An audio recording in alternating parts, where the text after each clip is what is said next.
Hey all, my name's Joe Troop and I'm up here in Danbury, North Carolina, which is about as rural as it gets. I'm greatly honored to lend my voice to this town hall and definitely props to Senator Sanders for using his platform to raise awareness for rural issues. Over the past several months, I've been lucky enough to partner with Down Home North Carolina and ruralorganizing.org on a video series called Pickin' for Progress, which has allowed me to highlight the true diversity of my state's rural communities. Make sure to check out the whole series on votenc.org. Anyway, here's a song from the third episode that I wrote about a very inspirational friend of mine. It's called The Rise of Dreama Caldwell.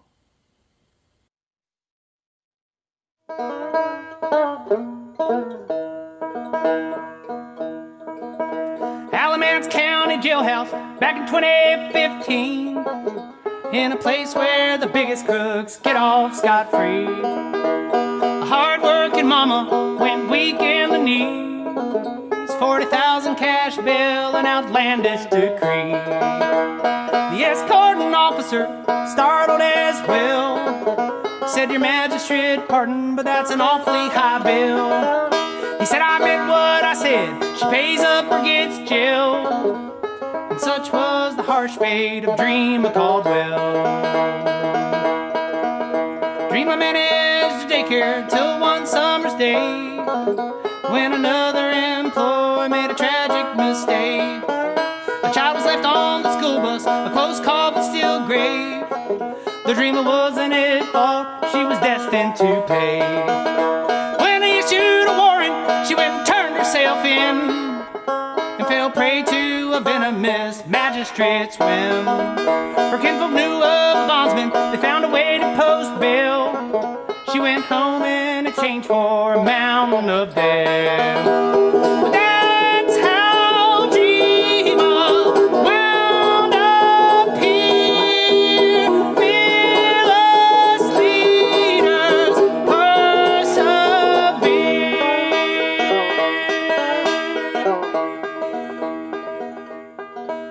Sheriff Johnson wants Mayberry, thinks Andy Griffith is real. Another twisted old man with cold-hearted ideals. His prison's raking in millions, stealing bonds from the poor. He takes great pleasure exacting what they cannot afford. Dreama was counseled to take a plea deal, which meant 3 woeful nights locked in concrete and steel, where she stared a sick system point blank in the eye, and vowed come hell or high water, one day she'd watch it die. And that's how Dreama wound up here. Fearless leaders persevere.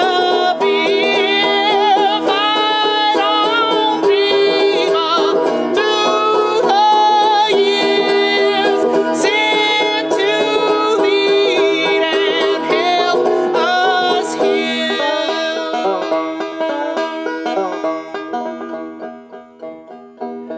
After serving her sentence, life was never the same.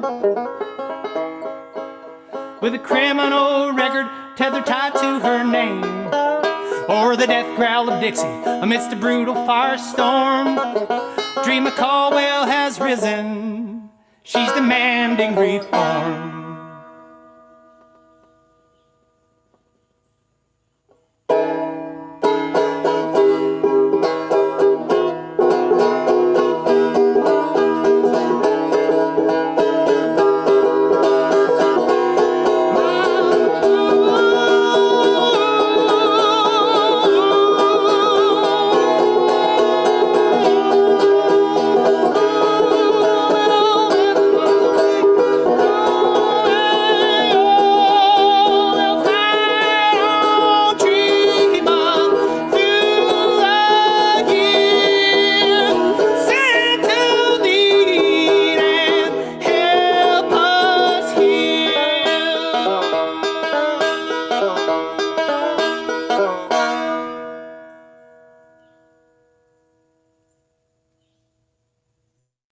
Hello, and welcome to our town hall, Fighting for Rural America with Senator Bernie Sanders and People's Action.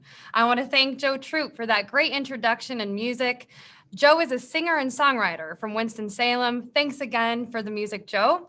Bienvenidos a nuestro foro comunitario. Si necesita traducción, diríjase a la pantalla. I'm Misty Rebick, and I'll be co-moderating today's town hall. And I also happen to be a person born and raised in rural America. I grew up in the country, as we call it, off of a gravel road right in the middle of Iowa.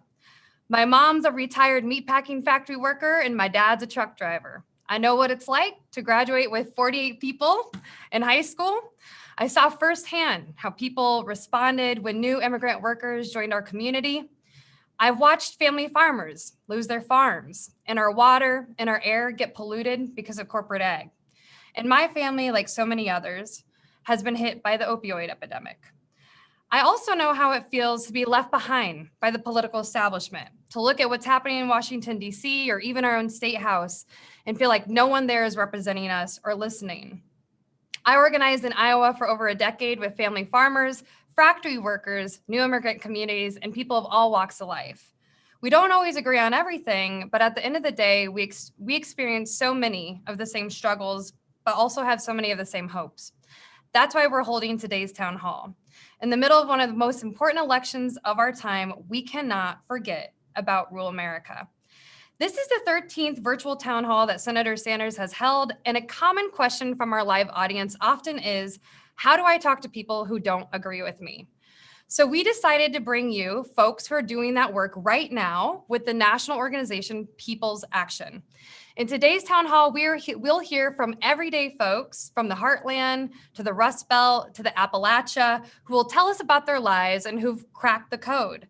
Their program even caught the attention of Rolling Stone recently, who wrote that their deep canvassing work in rural America is some of the most effective political organizing happening in the 2020 race. So once again, welcome. Today we're going to talk about what it's going to take to fight for rural America. We have 38 days to do everything we can to defeat Donald Trump, and we got to do it together.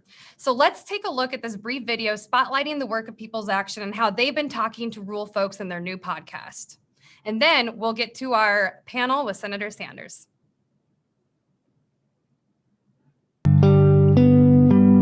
I'm George Gale, and this is To See Each Other. I run People's Action, a national network of community organizations from across the country. In the wake of Donald Trump being elected, a lot of people were pointing fingers. Who was to blame? A lot of people believed then, and I think still believe now, it was the fault of rural America, white rural America.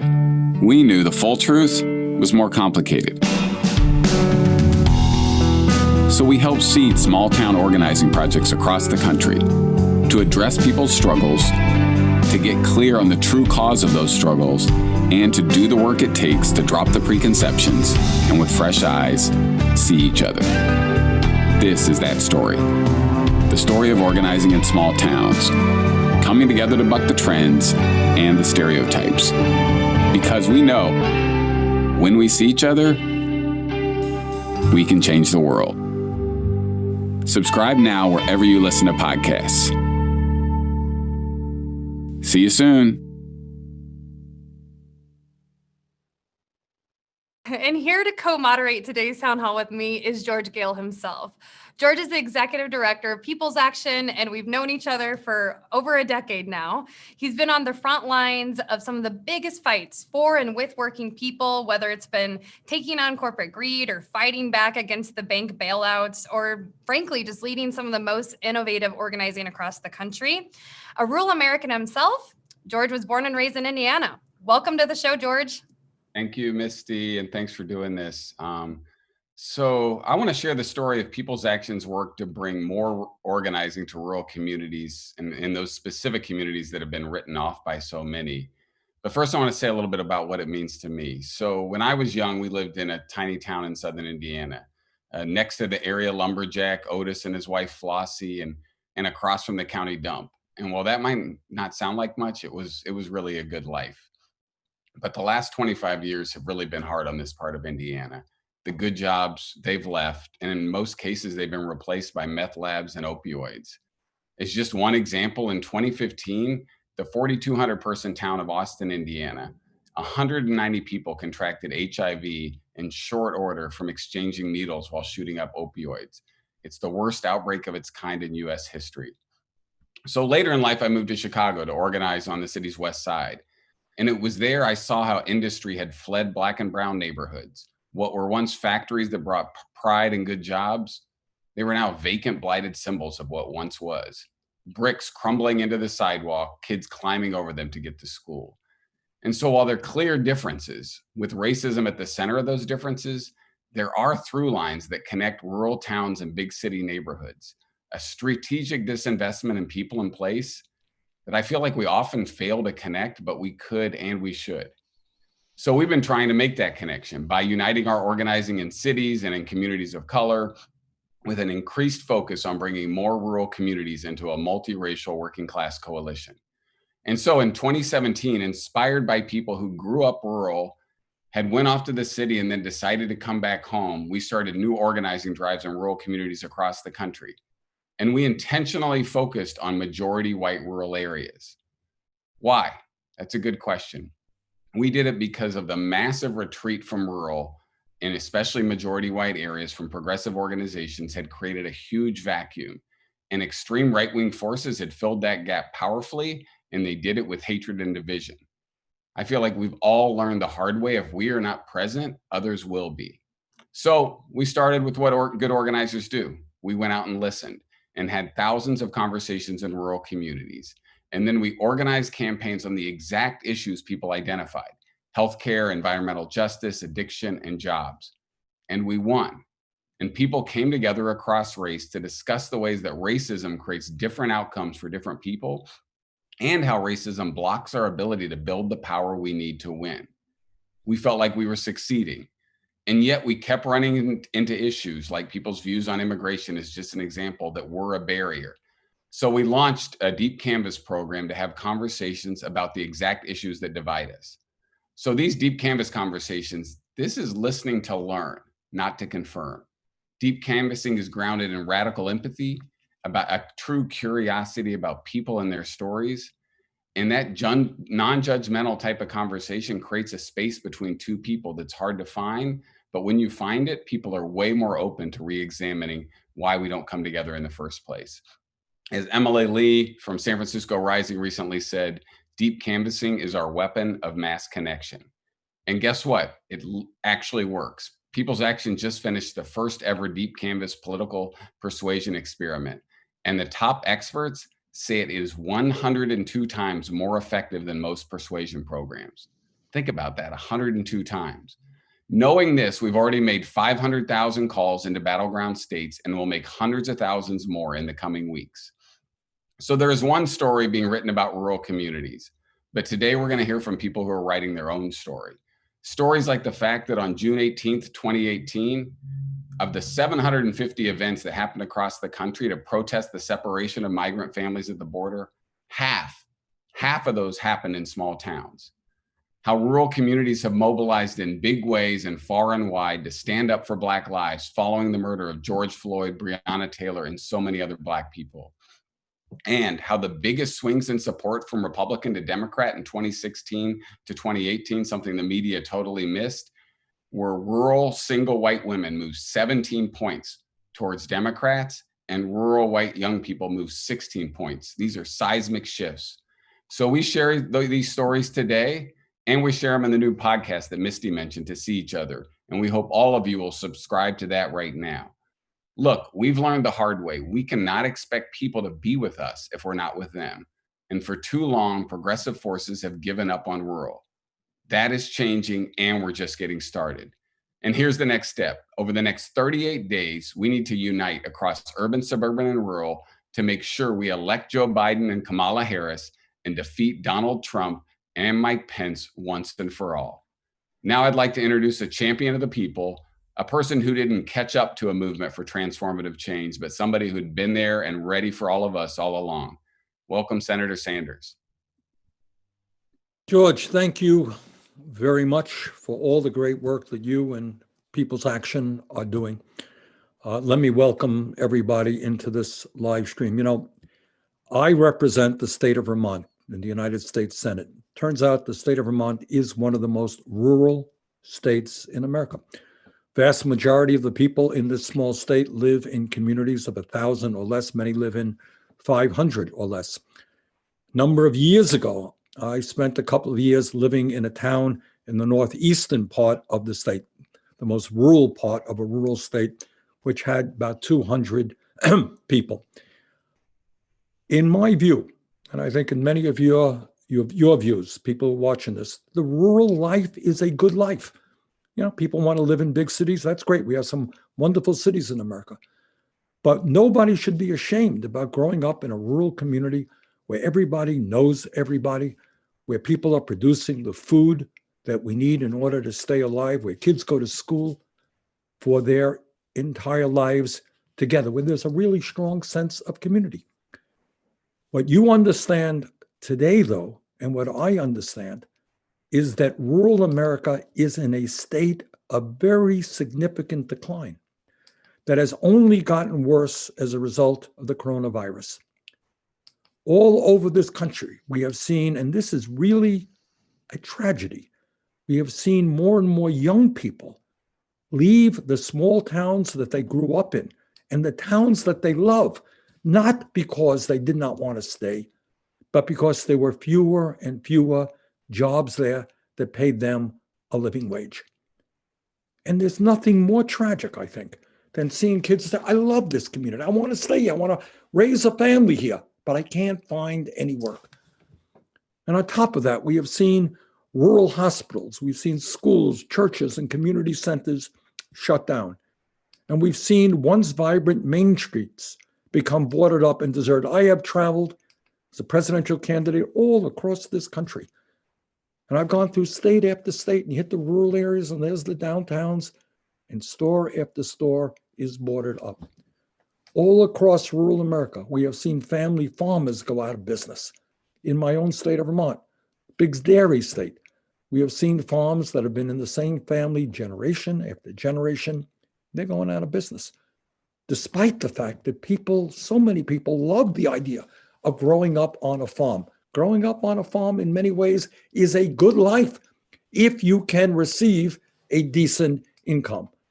But today, farmers in one commodity after another are receiving prices that they're unable to live on. We have seen that because significantly large agribusiness corporations and factory farming are taking over agriculture. And this is, you go to Iowa, the people there know it. People in Vermont know it. But in big cities all over this country, people do not know the degree to which big corporate agribusiness and family and factory farming are just driving family farmers off of the land. And this is a message we have got to do a lot better job in getting out. And as George mentioned a moment ago, instead of seeing good jobs in rural America, instead of seeing better quality education, instead of seeing more healthcare coming into our rural communities, we are far, far too often seeing desperation and depression and a terrible increase in suicide and opioid addiction. In fact, amazingly enough, all across rural America, with the opioid epidemic, with alcoholism, with drug addiction, with suicide, what we are seeing in many communities actually is a decline in life expectancy. People are actually living shorter lives than their parents did. Furthermore, since 2010, 128 hospitals in rural America have shut down, and an additional 430 rural hospitals are facing serious financial problems. And what you're seeing in communities all over this country, if you get sick, you don't have a doctor, you don't have a hospital in your community. You got to get into the car and travel an hour and a half to get the medical care you need in the wealthiest country in the history of the world. That is totally absurd. Since 2011, over 4,400 schools in rural areas have closed their doors because young families are leaving their communities. Between 2017 and 2018 alone, we lost 12,000 family farms in America, and today farm bankruptcies in the Midwest are at the highest level in modern history.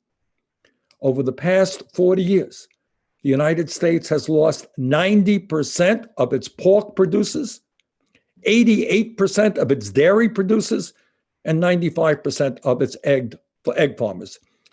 Today, just 4 large companies control 82% of the beef packing industry, 85% of the soybean processing industry, 63% of pork packing, and 53% of chicken processing. We cannot create an economy that works for all Americans if we continue to neglect the needs of rural America. And we all know what we have to do. What we have to do is break up agribusiness. We got to end factory farming. We got to invest in rural America in good paying jobs. Especially during this pandemic, we have seen how horrific it is that there are communities that have limited broadband service, limited cell phone service.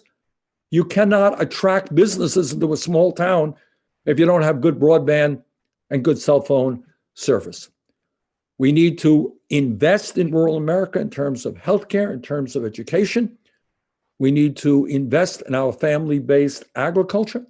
There is huge potential for job creation in rural America in sustainable energies like wind and solar. But the first thing that we have got to do is to understand the problems that rural America are facing. So I just want to thank all of the people who are participating on this live stream and to all of the viewers, because we are together going to stand up for rural America, and we're going to create an economy in this country that works for all of us, Black and white and Latino, Native American, Asian American, gay and straight, all of us, and not just a handful of billionaires. And when I talk about that, I'm talking about rural America as well. So let's stand together. Let's rebuild rural America. Let's make sure that our kids can grow up with security and with prosperity in the communities that they love. George, take it away. Yeah, thank you, Senator. Now we're going to hear from folks who are seeing each other, who are fighting for rural communities, for clean water, for the land, for their health, and just for a fair shake. And we're going to start with Ona Asai, an organizer with Pennsylvania Stands Up. Ona, thanks for being here. Thank you, George. I want to thank Senator Sanders and People's Action for hosting this town hall today. My name is Ona Asai, and I'm an organizer with PA Stands Up. I live in Enhaut, PA, which is an old steel town right outside of Harrisburg, Pennsylvania. I worked grocery retail for 15 years to support myself and my daughter. In that time, I saw the decline of available full-time positions and healthcare for people in my field. While I was offered healthcare in my position, every year it covered less and less. And as a person with a child with severe food allergies, I was still paying thousands of dollars out of pocket for her medications. I felt like I would be working until I was 90 years old, and I still wouldn't have enough money to live a comfortable life. Last fall, I was deep canvassed at my door by someone from Pennsylvania Stands Up. We talked about immigration and healthcare, which are two issues that are very important to me as the child of a Nigerian immigrant and as a retail worker, struggling with prescription costs myself. After that conversation, I joined Pennsylvania Stands Up and knocked doors all over rural PA. What I found was that I had shared experiences with almost everyone I spoke to, regardless of whether people identified as a Republican, a Democrat, or an independent. No matter who they are, what rural people are feeling is a sense of being left behind by our current system, knowing that our hard work is not being appreciated and that someone somewhere is benefiting from that. When we would discuss the ways that people in power use immigrants or people on unemployment as a scapegoat while they turn around and allow their powerful and connected friends to dig into our pockets, people knew that we were telling the truth. Now at PA Stands Up, we use that same tactic of open and honest conversations with voters in rural communities while calling out the divisions of race and class explicitly to move them into action. We're building power across Pennsylvania so that people can see that each of us has a stake in defeating Donald Trump and creating a Pennsylvania that works for all of us. Thank you. Thank you, Ona. Next up, I'd like to introduce Barb Calva of Iowa CCI Action Fund. Welcome, Barb. Good to see you here. Thank you, and thank you to Senator Sanders and People's Action for holding this important meeting today. My name's Barb Calva. I'm a fourth generation family farmer from Iowa. I'm a registered nurse and a longtime member of Iowa CCI Action Fund. I live in Adair County, Iowa, population 7,063. House File 519 was signed into law in Iowa in 1995, allowing for the construction of factory farms in our state. In 2002, a man came from 60 miles away to put a factory farm a quarter of a mile from my house. Well, that meant that I'd have 7,200 hogs living there who put out 10 million gallons of liquid manure every year. So I wouldn't be able to drink my water or even open my window for a breath of fresh air. I used to wake up at 4 o'clock in the morning dreaming that I was drowning in liquid manure. But working hard alongside neighbors, small town citizens, and Iowa CCI, we were able to stop this factory farm. But since then, the number of facilities has boomed across the state of Iowa, and many problems for family farmers, Iowa citizens, and our environment are the result. I am living through the emptying out of rural America. I'm watching our small towns wither, jobs disappear, small town businesses closing, income and tax revenues leaving our communities instead of staying to support them. And I'm watching family farmers just like us leave the land. Donald Trump has taken the side of corporate ag business and monopolies and told the rest of us to get big or get out, and made our lives even worse. I want to reverse that dynamic and help America thrive again. The first step is that we have to vote Donald Trump out of office. To make rural America thrive, we need big, bold policies like fair prices for farmers and fair wages for workers. We need health care and good jobs to build a green infrastructure. This is all outlined in our People's Action Rural Agenda. But to get there, we have to defeat Donald Trump. We have to build community. We have to heal the divisions between us. And we can do that by building out real conversations like we're doing in the Deep Canvas. Thank you so much, Barb. Good to see you today. Next, we're going to head to Alabama and hear from Warren Tidwell of Hometown Action. Warren, welcome. Thank you. I'm tickled to be here today. What an honor to be here with you, Senator Sanders, to talk about these issues in the rural areas. I come from Walker County, Alabama. It's in the coal country foothills of the Appalachian Mountains. Both of my grandfathers were coal miners, and both of my grandmothers worked in textile mills. I often say I have coal dust and cotton lint in my DNA, and they were dying industries when I graduated high school in the 1990s, and both industries are on life support now. And along with all of those economic issues, over 20 years of doing grassroots disaster relief response, I've seen that climate change is fueling a series of disasters that are trapping people in cycles of recovery, meaning that they do not have time to recover from one disaster before another occurs.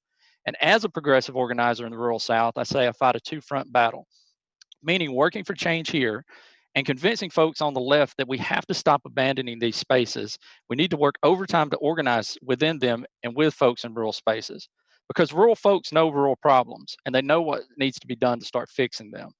And that's what happened in 2011 after the tornado super outbreak, where we had 62 tornadoes that killed 238 people here. People went to work. Race and class went out the window. Those same people have helped Hometown Action make and distribute over 100,000 cloth masks during the pandemic.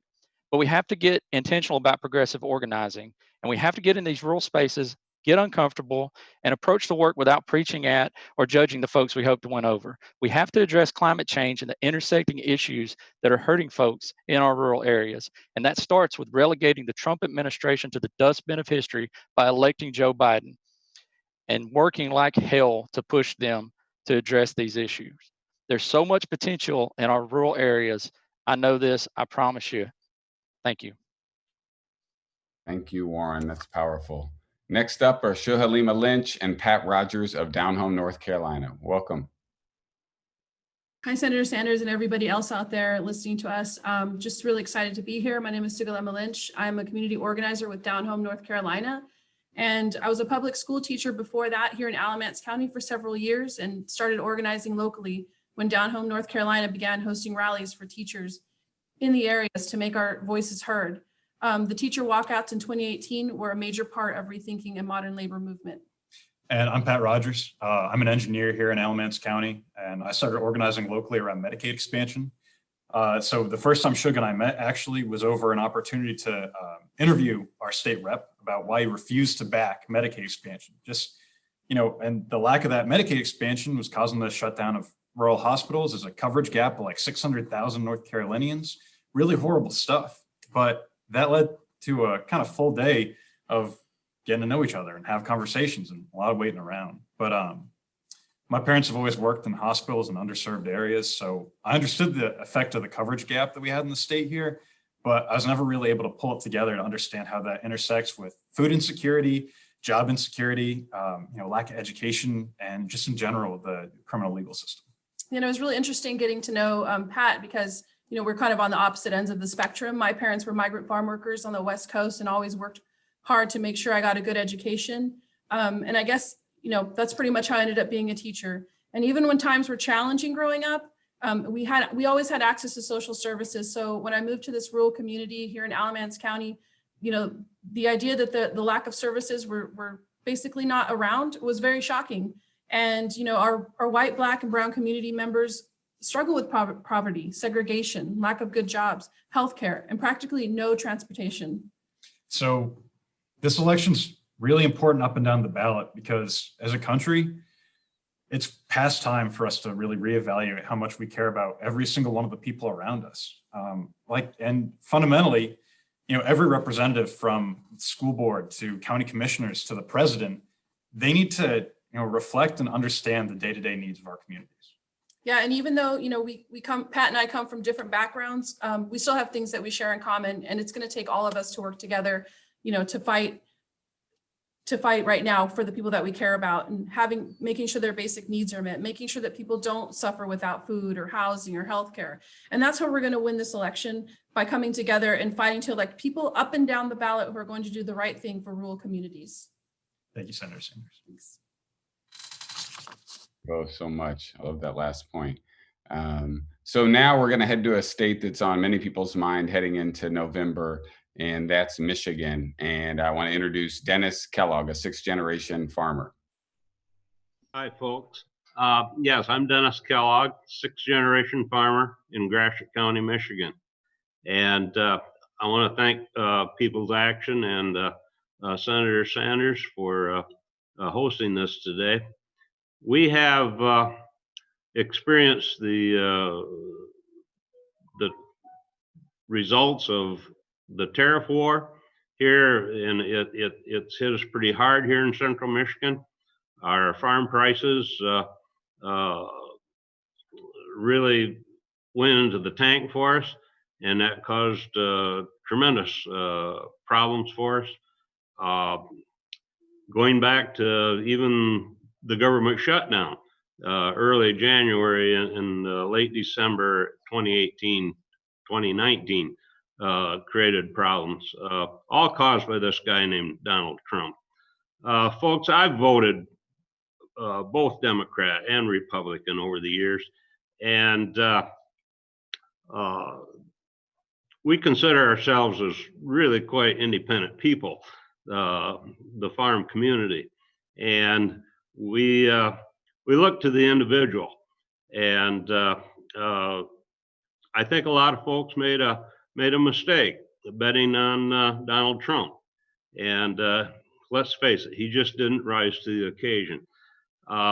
In Joe Biden, I see a man with compassion. I see someone that will really look to our rural areas and analyze our problems. And the folks that have already spoke today have expressed that we all need to work together, which we do. And I believe that we will. I think now is the time. So I'm asking my fellow rural farmer brothers and sisters to come and join us. Bring Joe Biden back to the Oval Office, this time as our president, And I think things can get better. I think we need to plan that there's going to be 100 more generations coming behind us. And we need to take care of our earth. We need to take care of our communities, and we can do it. We just need to get together. So thank you. Thank you so much, Dennis. Wow. Our next speaker is from my home state of Indiana. And unlike Mike Pence, this is a Hoosier I'm really proud of. I want to welcome Hannah Milano of Hoosier Action. Welcome, Hannah. Hi, I'm Hannah. I'm from Madison, Indiana, which is a small town on the Ohio River. I want to tell you all a little bit about my father. He was a very charismatic person. He was always smiling and always friendly, but he always struggled with drugs. For the past 15 years of his life, my father was mostly homeless. I remember in high school, my mom and stepfather allowed him to crash on our couch during winter because they thought he'd die outside overnight. My father did not have health insurance or access to mental health services. So when he got a bad cough this past May, he did not go to the ER. One night he walked outside, laid down on a picnic table in the trailer park. He died that night on the picnic table alone and with no dignity. He was a good person and he didn't deserve to die like that. My death story in his life does not end with his death. My family has lived paycheck to paycheck my entire life. Not even just paycheck to paycheck, because I remember my mom having to take out payday loans to get us through. And to this day, my family still has debt that causes anxiety and fear about our future. And now my sister fights a daily struggle against the addiction that killed our father. My family deserves more. Better wages, healthcare, and mental health services. Thousands of white, Black, Indigenous, and people of color Hoosier families just like ours are struggling in rural and small town Indiana, while at the same time, the super rich and the big corporations are hoarding all the resources. It doesn't have to be this time like this. This is why we have to win this election. We have to stand together to fight for the investment that we need and that we deserve. I'm going to fight every day to create a better state so that no one has to die like my dad did. Thank you. And now I'd like to turn it back to you, Senator Sanders. Well, Hannah, I want to thank all of the panelists because I think everyone had something really important to say. But I want to especially thank Hannah because the story that she just told us about her dad, struggles of her sister, the struggles of her family, those are the struggles of millions and millions of people throughout this country, especially in rural America. And I want everybody to remember, you are not living in a poor, developing country. You are living in the wealthiest country in the history of the world. But you are living, as Hannah indicated, in a nation in which the people on top are doing phenomenally well. Phenomenally well. Never have they done better. More income and wealth inequality today than at any time in the modern history of this country. And yet there are millions of families exactly like Hannah's struggling to put food on the table, to maintain just a semblance of security and dignity. So what this moment in history is about and what this campaign is about is not allowing Donald Trump and his friends to divide us up, whether we're white or we're Black or we're Latino, whether we're gay, we're straight, whether we were born in America, we're born someplace else, who cares? Our job now is to bring our people together to do what the richest country in the history of the world can in fact do. Yeah, we can join every other major country, guarantee health care to all people as a human right, including mental health. Yeah, we can substantially lower the cost of prescription drugs.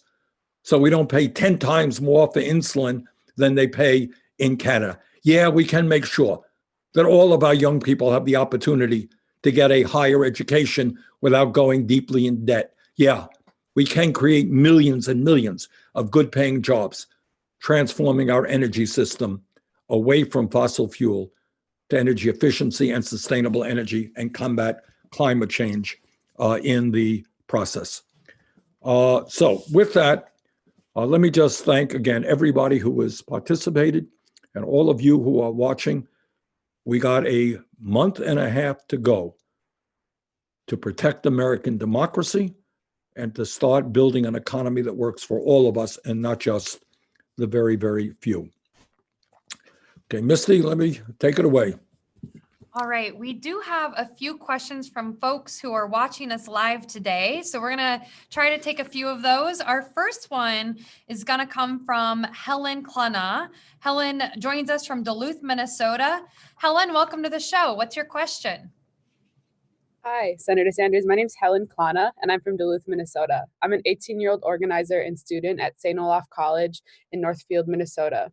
On the Iron Range in Minnesota, people are forced to choose between having their immediate needs met through a job in the mining industry or a clean and just future where people and planet are put over profit. As a young person, I desperately want to be a part of this fight, but sometimes my future and the future of other young folks from rural Minnesota feels helpless. How will fighting the climate crisis help rebuild rural America and restore hope to young folks across the country? Well, Helen, thank you very much for your work, and let me thank your entire generation for being inspiring me. I got to say that. Beautiful, beautiful generation of young people who are standing up to racism and sexism and homophobia and are prepared to take on the fossil fuel industry to save our planet. Now, the bottom line here is this, very briefly. Donald Trump may not know it, but the scientists do. And that we have a very short period of time to transform our energy system away from fossil fuel. The good news is that when we do that, when we invest in energy efficiency and sustainable energies like wind, solar, geothermal, we can create millions of good paying jobs, transforming our energy system, transforming agriculture. And on this issue, I have to say, anyone who has seen what's going on in California, if you see an El Derecho in Iowa in the Midwest, if you see the terrible, terrible storms and hurricanes and heat waves that are impacting countries all over the world, we don't have a choice. If you want to save this planet for our kids and grandchildren, we have to take on the fossil fuel industry. And the good news is when we do that, when we invest in sustainable energies, we are going to create millions of jobs, which will be important all over America. But by the way, especially important in rural America. So I am a strong believer in a Green New Deal, in investing substantial sums of money. And it's something we've got to do, and will pay back in good paying jobs immediately. Hard act to follow there, but Warren, you spoke a little bit about climate change. You're down there in Alabama. Do you have anything to add? Absolutely. I'm right down the road from Tuskegee, Alabama, where a number of our civil rights icons like Fred Gray Sr. still live. When faced with the existential crisis of their generation, they met it with courage, with fearlessness, and with hope. They were beaten, bloodied, some killed. And now with the existential crisis of this generation, we will honor their work and we'll do the same, because the other option is simply unacceptable. All right, so thank you, Warren. Let's go to our next question. So we have Viviana Rubio joining us from Sturgis, Michigan. Welcome to the show, Viviana. Hi, my name is Viviana. I'm a first-generation Mexican-American. I grew up in Sturgis, Michigan, a small town of over just 10,000 people. The first election I ever voted in was the 2016 election, and after that day, the election, it felt very surreal to me. I remember feeling disheartened about the outcome. It really made me feel like my vote didn't matter. I remember that day crying in my car. There was a lot of uncertainty about what the next 4 years would look like. I have family members and loved ones who are on DACA, and this like put a lot of hardship on them. After the election, I decided to take action, and I became a lot more involved in my community. The type of work that I'm doing gives me hope that I am building a connection with people, helping to build empathy so that we can see each other as human. Rural communities are made up of people of all walks of life, and as immigrants, my family is helping to build small towns like Sturgis. What can be done to bring people together, to stop fighting each other and make sure that we focus on people who are really responsible for poverty and suffering in our communities? How can we help people understand the importance of building a multiracial movement in rural areas and small towns like where I grew up? Well, Viviana, thank you very much for that excellent and important question. And I think what we have heard this afternoon from many of our panelists is a simple truth. And that is, whether you're Latino, whether you're Black, whether you're white, no matter who you are, you know what? You need healthcare. Bring people together around the demand that healthcare is a human right. And we join every other major country on earth in guaranteeing healthcare to every man, woman, child through, in my view, a Medicare for all single-payer system. Many of our people need affordable prescription drugs. Just so happens the pharmaceutical industry is run by a bunch of crooks who could care less about the needs of ordinary Americans, and they're simply motivated by making huge amounts of profits. You know what? Whether you are a conservative Republican or a progressive Democrat or an independent, the day is going to come when you're going to need affordable prescription drugs. Bring people together around that issue. All over America, in Michigan, in Vermont, people are working for starvation wages. You know what? You can't make it on $10 an hour or $12 an hour. Bring people together around raising that minimum wage to a living wage, at least $15 an hour.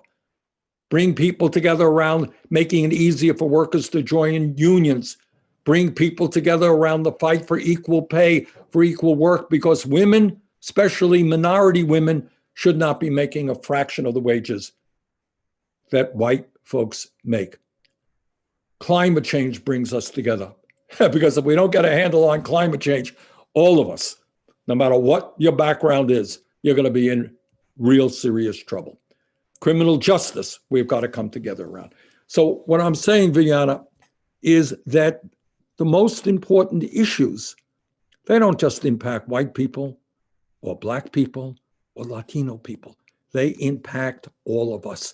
Let us focus on those issues and point the finger at the insurance companies who make billions while 90 million Americans are uninsured or underinsured. The drug companies who rip us off every single day. Wall Street, who invest in all kinds of destructive activities, but can't help us build the affordable housing that we need. The military industrial complex makes a huge amount of money. And yet we end up spending more money on the military than the next 10 nations combined. So we got to get our priorities right. We got to need a government that works for all of us, takes care of our basic needs. That's how you bring people together. That's right. And Ona, did you want to add anything to that? Yeah, first I want to thank Viviana for that question. I really appreciate it as a rural person of color and coming from an immigrant family. I think that it doesn't matter really if we were born here or not, if we're white, Black, or brown. We are in our rural communities working the same jobs. We are working retail, we're working in factories, we're working in warehouses, we're working on farms, and we all want the same basic things at the end of the day. We want our families to be safe, we want our families to be healthy, and we want our families to be fed.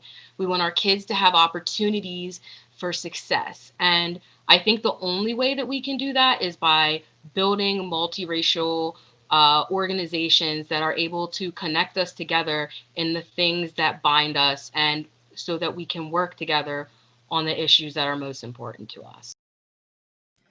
Thank you. Thank you. Okay. And I think we have time for one more question here. So we're going to bring in Adam Thompson from Boise, Idaho. Adam, welcome to the show.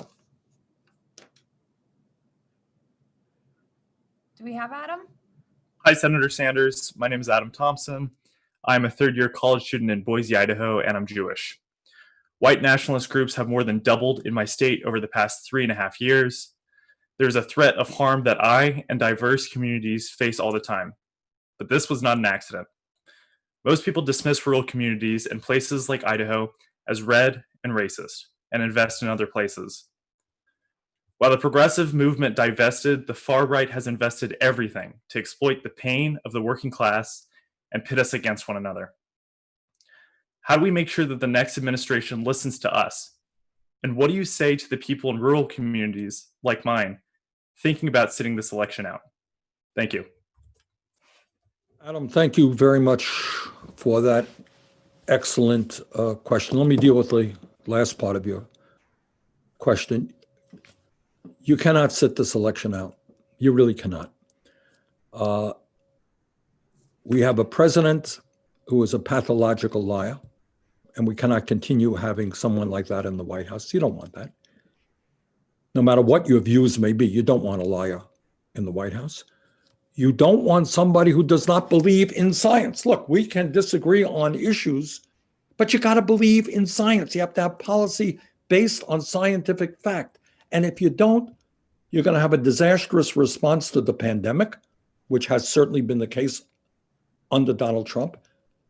And you are going to ignore the existential threat of climate change, which is certainly happening under Donald Trump. But maybe even more importantly, and now I'm talking to conservatives and I'm talking to Republicans. More important than who wins or loses this election is that we maintain American democracy. And you have heard from his own lips, this is not me telling you what he said. What Trump is saying is, if Trump, loses this election, the only way is that it's a rigged election. Well, that's a lie. He may very well lose this election because the people want to throw him out of office. But Trump has indicated that he may very well refuse to accept the results of an election in which he loses. Now, especially in rural America, and I know this is true in the state of Vermont, we got a whole lot of people who have served in the military, who have fought and died to defend our Constitution. When you're a senator or when you're in the military, you swear an oath. And that oath of office is to defend and protect the Constitution of the United States of America. We have a president today who does not believe in the Constitution. In fact, he does not believe in the rule of law. So what we have got to do is come together. You cannot sit this election out. Now, I know there are a lot of people out there say, well, I'm not overly enthusiastic about Joe Biden. I disagree with Joe on this issue and I don't like him on that issue and so forth. I got it. I disagree with Joe Biden on many, many issues. And trust me, the day after Biden is inaugurated, you're going to see a number of us in the Senate demanding that the Biden administration move forward in a more progressive way. Have the courage to take on the powerful special interest who have so much influence over our economic and political life, believe me. But right now, we can quibble about Biden's position on this issue or that issue. And by the way, if you read his positions, they're not Bernie Sanders' positions, but they're fairly strong. They'll improve life for a whole lot of people in a lot of ways. But now is not the time to argue about whether you like Joe on this or that. Now is the time, A, to come together to defeat Trump, and after Biden is elected, and this gets to the other point that Adam raised, then we stand up from Idaho to Vermont and all over this country as a people and say, government, you have ignored rural America for too long. You've ignored the working class of this country for too long. You've catered to the rich and the powerful. Hey, you're going to listen to us, and we're going to stand up and fight for that. So let's go forward together. And the message today, you live in rural America, you live in urban America. You're white, you're black, you're brown, whatever you may be. In the next 38 days, we have got to do everything that we can to defeat the most dangerous president in American history, elect Joe Biden. And after Biden is elected, we're going to continue aggressively to make sure that we have a government that works for all of us. Thank you all very much. Thank you, Senator. Really quick before we wrap our Q&A, I wanted to just hear from you, Shug and Pat. You guys had a really great story about coming together. Do you guys have something to add to that before we move into the closing our program? Yeah, thank you, Misty. And thank you, Adam. Thank you, Senator Sanders. Here locally in Alamance County, we've built some sort of infamy at the state and national level. We've continued our debate over the presence of a Confederate monument here in our county seat. And unfortunately, just educating people about the vile history behind it has only gone so far to win hearts and minds. But what we have done is use sustained protests in the city of Graham that actually ended up forcing a major corporation to make a statement that actually really applied pressure to the county commissioners. So really what happened was the protests helped us to, build networks of engaged community members and raise the issue to a point where, the sheriff, who you might have heard in the song by Joe Troop earlier, he couldn't just make a couple of arrests and call it a day. So I think the lesson that we take from that is that our power as progressive actors extends past just, our civil duty of voting, which we do have to do. But so our participation drives the electoral process, but our everyday participation is what drives the economy. And so we have a lot of tools that we can hold our elected officials accountable with. So I've seen really beautiful mutual aid work around COVID. I've seen people helping the unhoused. I've seen strikes. I've seen boycotts. I've seen protests. Those all raise the temperature. Those raise the pressure that we need. But really the first step of creating that lasting change is electing representatives who don't take white supremacy as, for granted, as their basis, their ground zero. What we have to do is, it's easy to feel forgotten right now, but local organizing around specific issues that affect every one of us, that's how we protect our most vulnerable community members when we have a hostile administration. But, that's how we cement and push for transformative change when we have a friendly administration. Thank you. All right. Thank you, Pat. Thank you for those questions. And I just want to thank all the panelists and everybody tuning in. Thank you for those powerful testimonies. We've heard about what's happening in rural America. We know we've got to fight for rural America and we have to win this election. So George, what can folks do who are watching right now, who are committed to helping us to defeat Donald Trump and continue to fight for rural America? Thanks, Misty. We've got 3 calls to action. So first, we ask everybody, if you haven't registered to vote and have your plan to vote. As we learned in 2016, every vote's going to matter. And you can do that really simply right now by just going to vote.org. It's that simple. Second, if you're kind of inspired by what you heard today, you can tune into the beautiful organizing happening in the exact communities that so many people have written off. You can do that by subscribing to see each other, or just go to peoplesaction.org/podcast. And finally, we're asking people to sign up for a Deep Canvas phone bank with People's Action.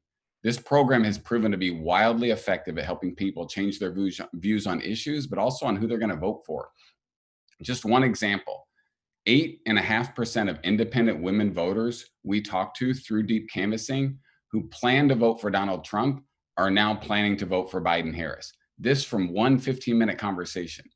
So now I want to hand it over to Maria Elena Fournier of Michigan People's Campaign. Maria Elena has deep canvassed in rural Michigan on immigration. She's been big on the phones in this election. I think you'd be hard pressed to find somebody who's had more of these deep canvas conversations. Maria Elena. Yeah, thank you, George. Hello, everybody. My name is Maria Elena, and the stakes for us in this election are really high. This election is literally about life or death for me and my community. I originally am from Puerto Rico, and I lost both of my parents to a lack of health care and resources in our community before I even turned 15. My mom to cancer and my father to Alzheimer's. And now me and my brothers are facing the same death sentence a decade later simply for being poor working class with pre-existing conditions. And this isn't fair.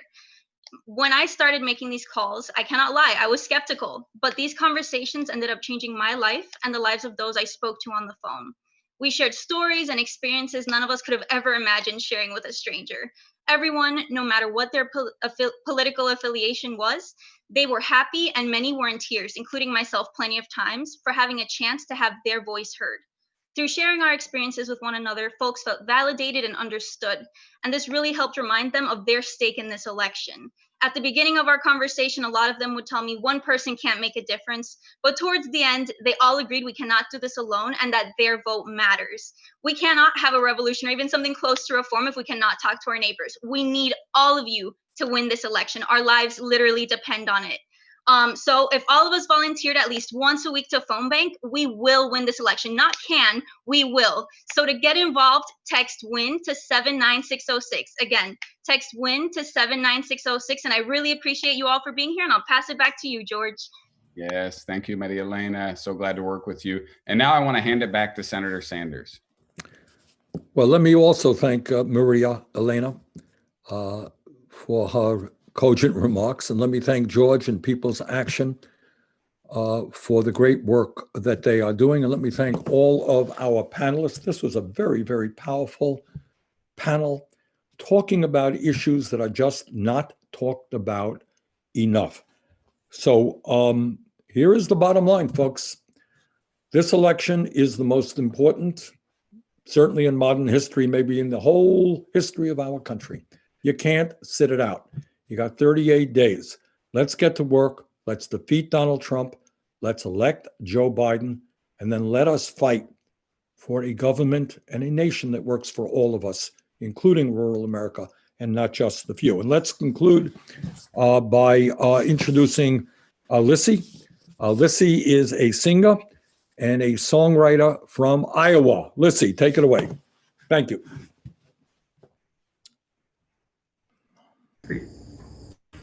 Hi, my name is Lissy. I live here in northeastern Iowa, out in the country. I'm glad you are all gathered to discuss rural issues. I have been a huge supporter of Senator Sanders for many years.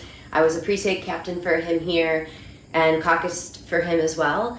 I was drawn to him initially because of his issues like climate change, income inequality, addressing racial inequity and injustice, healthcare, education, equal rights for all, on and on. And so I've always been really moved and inspired by him. And now, more than ever, it seems like there's just this terrifying climate and emboldened lack of compassion that is happening. And greed has run rampant, and we're being divided more than ever. And so I'm glad that we're gathered to discuss the issues. I also think, for rural Americans, clean air and water, access, opportunity, education, healthcare, all of those things that affect our entire country affect us as well. So I'm going to provide you with a little bit of music, and I hope you all have a nice time here together, and see you out there.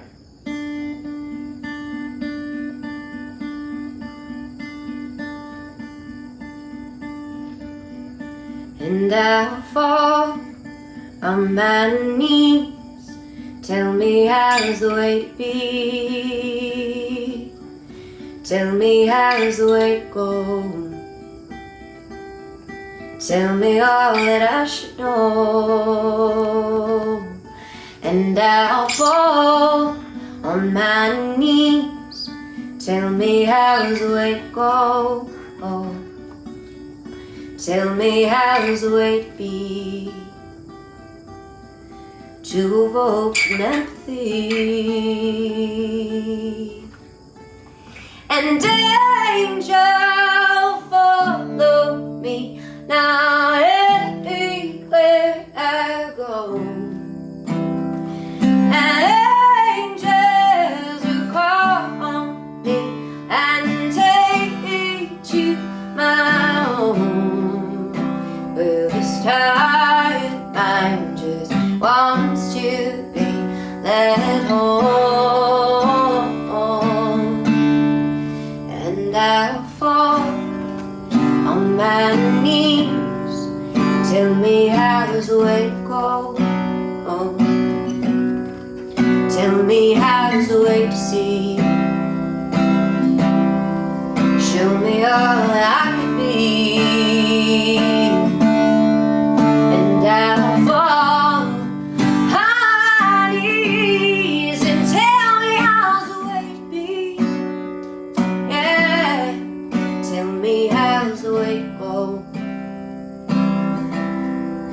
tell me why I feel so low. Oh, oh. And angels follow me out everywhere I go. And angels will call on me and take me to my home. Well, this time I just want to remain close.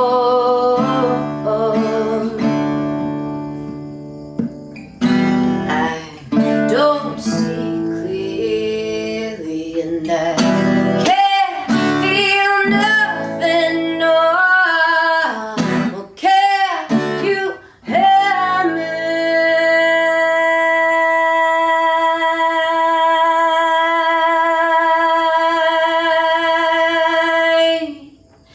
And I'll fall on my knees, and angels follow me out everywhere I go. Angels will call on me and take me to my home. And angels will follow me out everywhere I go. And angels will call on